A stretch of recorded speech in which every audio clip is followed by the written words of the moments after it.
Qui dit apprentissage, dit s'affronter à quelque chose qui s'appelle l'échec. On apprend, ça veut dire quoi? Ça veut dire qu'il faut améliorer quelque chose, oser dire quelque chose que je n'ai pas l'habitude de dire, de lire, d'apprendre, de calculer, tout ça. Alors nous, paradoxalement, notre message il devient lourd. Pourquoi? Parce que tout ce qui est civilisation, cet apprentissage lui-même n'accepte pas la frustration. Voilà, tout ce qui est échec ne marche pas trop avec. Et nous, on a un message très paradoxal parce qu'on veut qu'elles réussissent, qu'ils nous apportent des bons résultats. De bonnes notes surtout. Absolument, et rapides. Mais en même temps, on leur demande de faire l'effort. Faire l'effort, ça veut dire accepter aussi cet échec et puis avancer au-devant. Vivre les choses comme ça devient très paradoxal. Ça ne peut pas marcher sur les deux niveaux.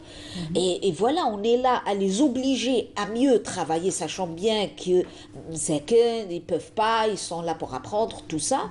Mais en même temps, la barre, elle est très haute parce qu'on est très exigeant, il faut qu'ils réussissent. Cette manière d'imposer ça nous pousse à louper quelque chose de très important, qui est leur intérêt, il est à quel niveau. Et souvent, on loupe l'essentiel parce qu'on ne sait pas si on est devenu coach ou on est devenu parent. Parent. On reste parent. On loupe une partie dans la relation, là on ne sait pas si on est en train de les motiver, on dépasse de très loin, on est en train de les étouffer. Et souvent, les parents étouffent les enfants dans leur matière et dans leur manière d'apporter ces matières.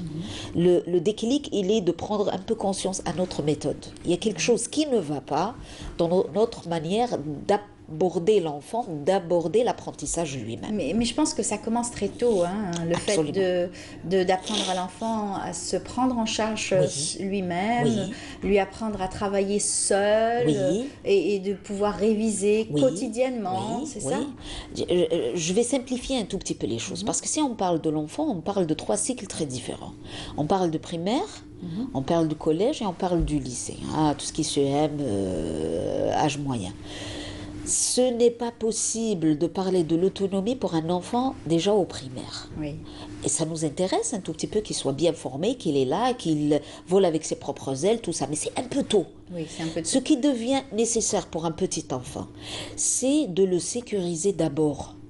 Il a besoin d'abord de faire les liens avec tout ce qui est programme scolaire et tout ce qui est la vie quotidienne. Tout ce qui l'entoure. Aimer les maths, ça veut dire simplifier avec des fourchettes, avec des bonbons, avec quelque chose de très simple. L'idée n'est pas dans le calcul lui-même, comme au collège ou au lycée. C'est pas, la formule, elle n'est pas là.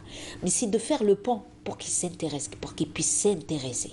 Nous, on loupe un tout petit peu. On devient catégorique, tu vois, 3 fois 1, 3 fois 2, 3 fois 3, et puis là, on est dans les formules, là, il faut qu'il apprenne. Non, il faut ramasser les choses pour lui permettre de comprendre qu'il y a quelque chose de lui-même qui émerge. Alors, on le sécurise d'abord dans cette formule. En deuxième lieu, il faut le frustrer. Frustrer comment? Frustrer... je m'arrête là, ce n'est pas mettre de la pression, ni la baguette magique, ni vraiment lui faire peur, ni la pression, mais le mettre face à l'échec lui-même. C'est pas je ne peux pas, je ne sais pas, on calcule à sa place. Il n'a pas envie, tout ça, on se réveille matin très tôt pour ne pas avoir ses larmes. On fait son exercice, on l'aide, son exposé, Très bien. Très bien. On le prive un tout petit peu de son sentiment d'échec, de cette frustration qui va lui permettre de comprendre qu'il y a une jouissance après. C'est l'applaudir après, le féliciter.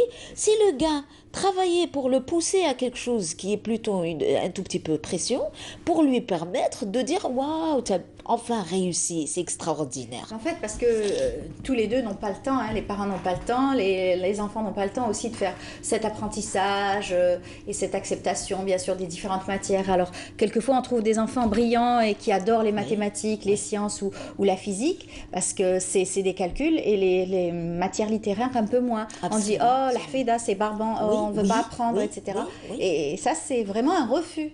C'est un refus parce que on voit les choses de cette formule linéaire. Aujourd'hui, il ne faut pas s'arrêter là. Il faut pas s'arrêter là. Il faut regarder les choses de plus haut. Il faut chercher les formules pédagogiques. Si on est parent, regarde, si on est parent, on est piégé par notre inconscient.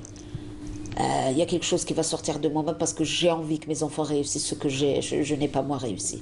Je vois l'échec de la vie, je vois comment que c'est difficile.